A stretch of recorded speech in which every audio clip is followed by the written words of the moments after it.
So a lot of Cowboys content creators, including myself, have had this notion that this team will get as far as the offense can carry them. But after yesterday's training camp, is it time we start giving our defense some credit? Maybe.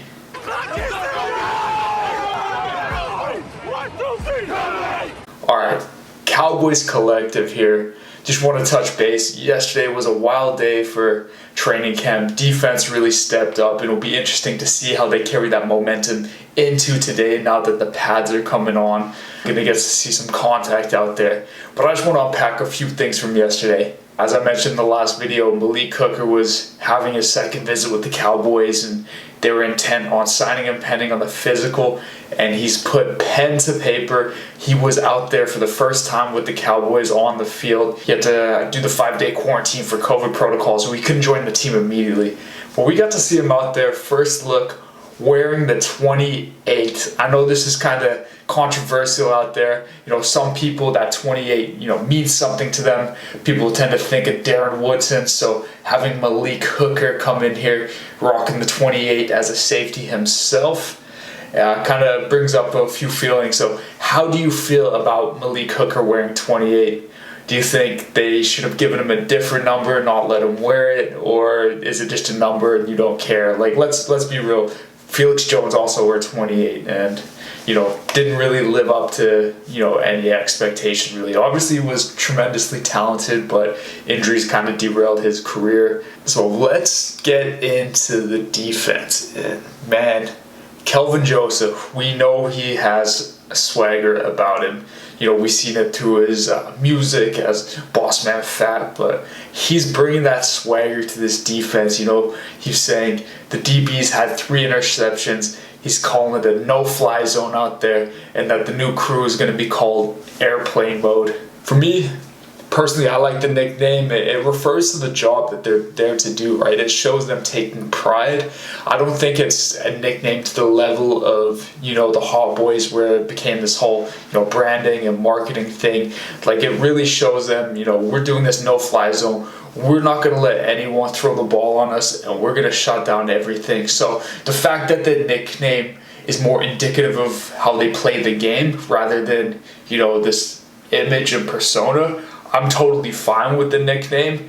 We've seen this before under, Dan Quinn's groups, and I'm not trying to compare these guys to the Legion of Boom yet, or at all at this point, because, it was one of the greatest secondaries constructed in recent years. But just having that little bit of swagger on the field, I think it's going to provide some momentum for these guys. I think they're going to take a lot of pride, and I think it's going to bring the team together. I think we got a lot of young guys out there. They've probably never played together much. Our number one corner is a second-year guy, Trayvon Diggs, right? So I think it kind of brings some cohesiveness to the unit and a little bit of a swagger, and I like that about it. Let's get into this. There was some 3 nice picks by the defense.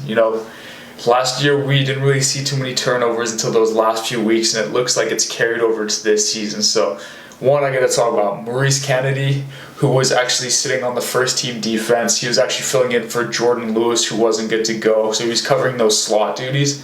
Man, he had a beautiful diving interception to grab it.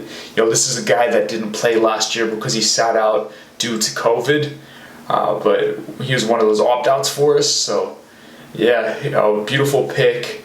Maybe he's one of those dark horse guys that we didn't foresee making the roster, and maybe he comes in and makes an impact. Another one was Diggs. Diggs is one of those guys, he even said it about himself last year. He said, he had, I think it was about 14 pass breakups and interceptions combined, and he says, anytime I get my hands on the ball, I expect that I should come down with it. I should have 14 interceptions. A guy that, really hard on himself, and just a great all-around playmaker, and he's continuing to show that ability. So he managed to undercut her out there and get a pick himself.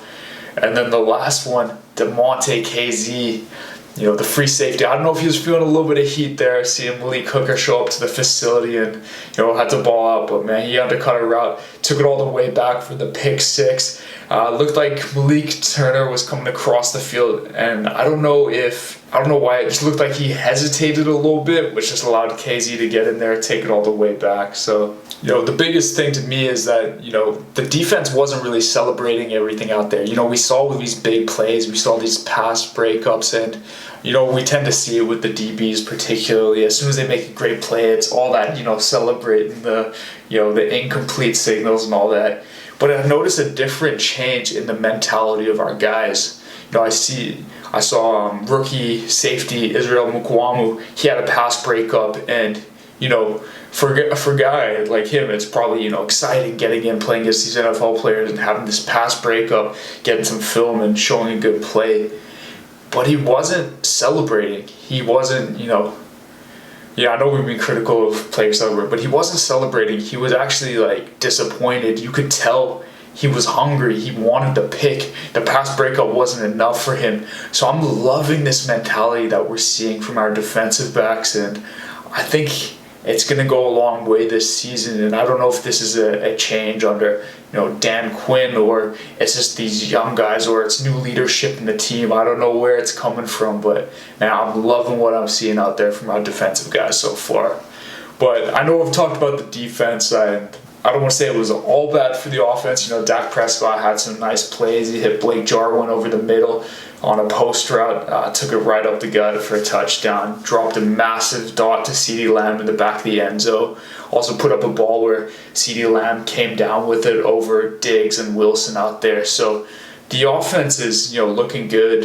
Even Ezekiel Elliott, we saw him, make some nice cuts and do some shifty moves off of the screen pass there, taking it all the way. So I know there's a lot of people flip-flopping out there in Cowboys Nation, right?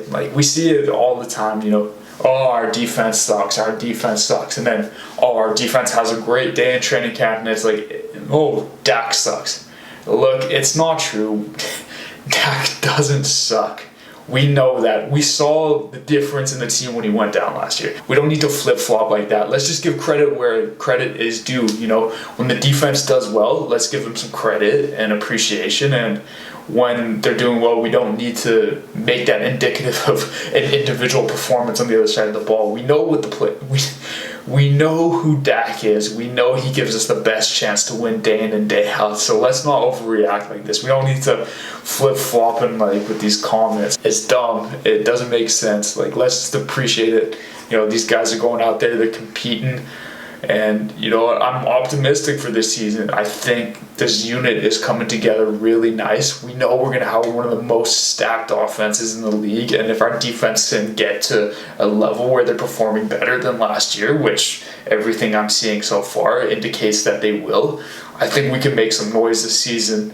Other news out there in the NFL, Xavier Howard has officially requested a trade from the Miami Dolphins. So it's something to keep your eye on. I talked about this in a previous episode where, which holdouts could Cowboys targeted, and I had the opinion at the time that we shouldn't target any of the holdouts just because there was a free agent out there, Richard Sherman, who I thought would be a viable option should we want to pursue a veteran presence in the secondary. Obviously, his offseason unfolded in a catastrophic way, and had the arrest and the charges of it was a domestic dispute with his wife's family or something like that, and the hit and run that they're investigating. But I don't think he's a viable option anymore after that. I think there's a lot to go through in terms of that process before we see him back in the league, if we ever do. A couple of the guys to talk about was Stephon Gilmore, Xavier Howard, and Xavier Howard, man, if he could be available for the right price, I wouldn't be opposed to it. This guy that had 10 interceptions last year, great, we're probably a top 5 corner in the league right now, and to throw him into the secondary with these guys, I think it would be a huge addition to the Cowboys.